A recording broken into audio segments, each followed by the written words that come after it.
Hello friends, welcome to my channel. இன்றைக்கி நம்ம வீடியோவில் குட்டி குட்டி கிச்சன் டிப்ஸ் தாங்க கூட ஷேர் பண்ணியிருக்கேன்.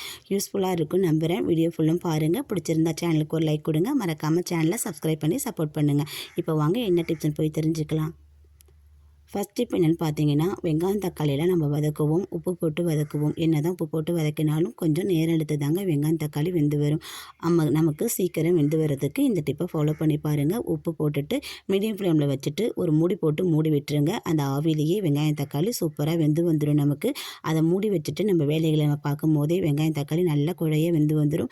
கிரேவி செய்கிறதுக்கு நமக்கு ஈஸியாக இருக்கும். டேஸ்ட்டும் சூப்பராக இருக்கும். வேலையும் மிச்சமாகும். ட்ரை பண்ணி பாருங்கள். வாங்க இப்போது செகண்ட் டிப் என்னென்னு பார்க்கலாம்.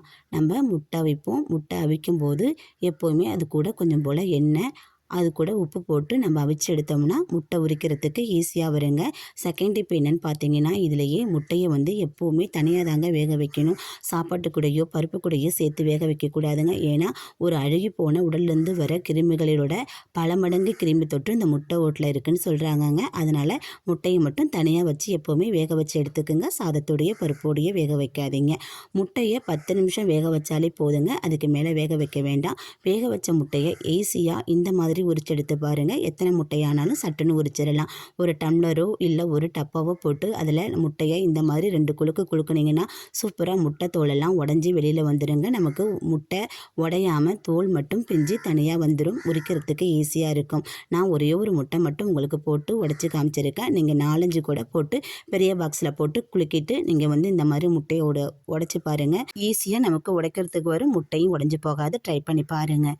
நெக்ஸ்ட் இப்போ என்னென்னு பார்த்தீங்கன்னா, நம்ம வீட்டில் மாவு அரைச்சி ஸ்டோர் பண்ணுவாங்க. அந்த மாதிரி ஸ்டோர் பண்ணும்போது நம்ம பொடியை வச்சு ஸ்டோர் பண்ணக்கூடாது. ஸ்டோர் பண்ணோம்னா நமக்கு எப்படியா இருந்தாலும் பொங்கி கீழே தாங்க வழியும். அந்த மாதிரி இல்லாமல் டப்பாவில் 3/4 அளவுக்கு நம்ம மாவை வச்சு ஸ்டோர் பண்ணி எடுத்துட்டோம்னா மாவு பொங்கி வராது.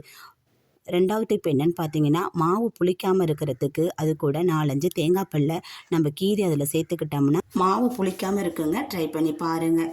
நெக்ஸ்ட் டிப் என்னென்னு பார்த்தீங்கன்னா, நம்ம ஃப்ரிட்ஜில் மாவு ஸ்டோர் பண்ணுவோம். எப்படி தான் நம்ம பாதுகாப்பாக வச்சாலும் ஒரு சில நேரத்தில் அது கீழே பொங்கி வழிஞ்சிடும். அந்த மாதிரி வழியாமல் இருக்கிறதுக்கு கீழே ஒரு சில்வர் தட்டு வச்சு நம்ம மாவை ஸ்டோர் பண்ணி வச்சோம்னா அது பொங்கி ஊற்றினாலுமே இந்த தட்டில் தாங்க ஊற்றும். கீழே சிந்தாது. நமக்கு க்ளீன் பண்ணுறதுக்கும் ஈஸியாக இருக்கும். தட்டில் மட்டும் பொழிஞ்சு ஊற்றுற மாவை நம்ம தட்டை மட்டுமே க்ளீன் பண்ணாலே போதும். நம்ம ஃப்ரிட்ஜு எல்லாமே க்ளீன் பண்ண வேண்டிய அவசியம் இருக்காது. ஃப்ரிட்ஜும் நீட்டாக இருக்கும். ட்ரை பண்ணி பாருங்கள்.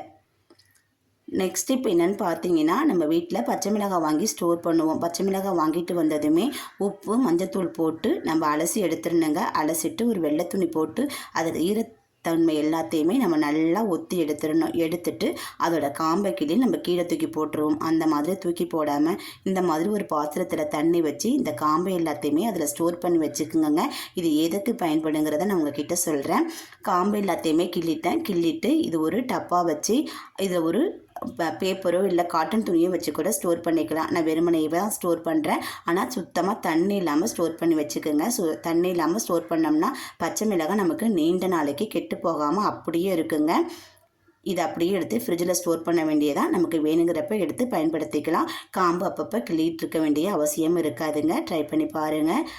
பச்சை மிளகாயோட காம்பை தண்ணியில் போட்டு வச்சு ஒரு நாள் நைட்டு ஃபுல்லுமே அப்படியே வச்சுருங்க. மறுநாள் எடுத்து ஒரு ஸ்ப்ரே பாட்டிலில் அதை ஃபில் பண்ணிவிட்டு நம்ம செம்பருத்தி செடி பூச்செடி வச்சுருப்போம் இல்லையா, அந்த செடி மேலே நம்ம தெளித்து விட்டுலாங்க. அதில் இருக்கிற வெள்ளைப்பூச்சி எல்லாமே சுத்தமாக நமக்கு அழிஞ்சிடும். செடியும் நல்லா செழித்து வளருங்க. கீழே தூக்கி போடாமல் இந்த மாதிரி ட்ரை பண்ணி பாருங்கள். பயனுள்ளதாக இருக்கும். நெக்ஸ்ட் இப்போ என்னென்னு பார்த்தீங்கன்னாக்கா, புளியை தோசைக்கல்லில் வச்சு பாருங்கள். நீங்களே ஷாக் ஆகிடுவீங்க அப்படின்னு நான் சொல்லியிருக்கேன். அது ஏன்னு பார்க்கலாமா? புளியை தோசைக்கல்லில் தீத்தும் போது அதில் உள்ள அழுக்கு எல்லாமே நமக்கு எடுத்துகிட்டு வந்துடுங்க. தோசைக்கல்லும் பளிச்சுட்டு இருக்கும். புளியை எப்படி பயன்படுத்துகிறான்னு பார்க்கலாம் வாங்க. ஒரு காட்டன் துணி இதுக்கு நான் எடுத்திருக்கேன். நம்ம ரேஷனில் கொடுப்பாங்களே அந்த காட்டன் துணியாக இருந்தாலும் பரவாயில்ல. எடுத்துகிட்டு இதில் நமக்கு வீட்டில் பயன்படுத்துகிற புளியை கொஞ்சம் போல் சேர்த்துக்குங்க. சேர்த்துட்டு இது ஒரு மூட்டை மாதிரி நம்ம கட்டி எடுத்துக்கலாம். மூட்டை மாதிரி கட்டிட்டு சுற்றியும் ஒரு நூல் போட்டோ இல்லை அதே துணியை வச்சோ நம்ம அதை டைட்டாக கட்டி எடுத்துக்கலாம். கட்டி எடுத்துட்டு எதுக்கு பயன்படுத்த போகிறோன்னு பார்த்தீங்கன்னா தோசைக்கல்லுக்கு தாங்க பயன்படுத்த போகிறோம். நான் ஏற்கனவே புளி போட்டு தேய்ச்சா தோசைக்கல் பளிச்சுன்னு போயிடுன்னு சொல்லியிருக்கேன். அதே மாதிரி தாங்க நம்ம சப்பாத்தியோ மீனோ ஆம்லேட்டோ போட்டுட்டு நம்ம தோசை ஊற்றவும் நமக்கு தோசை நல்லா வராது.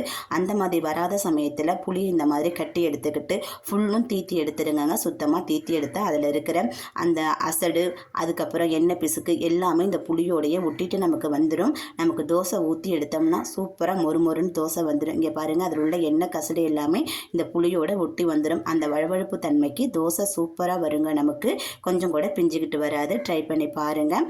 இந்த மூட்டையை நம்ம தூக்கி போட்டுற வேண்டாங்க. ஒரு பாக்ஸில் வச்சு நம்ம ஸ்டோர் பண்ணி வச்சுக்கலாம். இதை 1 மாதம் வரைக்குமே நம்ம பயன்படுத்திக்கலாங்க. நமக்கு தேவையானப்ப வேறொன்று கூட நம்ம ரெடி பண்ணி வச்சுக்கலாங்க. ட்ரை பண்ணி பாருங்கள், பயனுள்ளதாக இருக்கும்.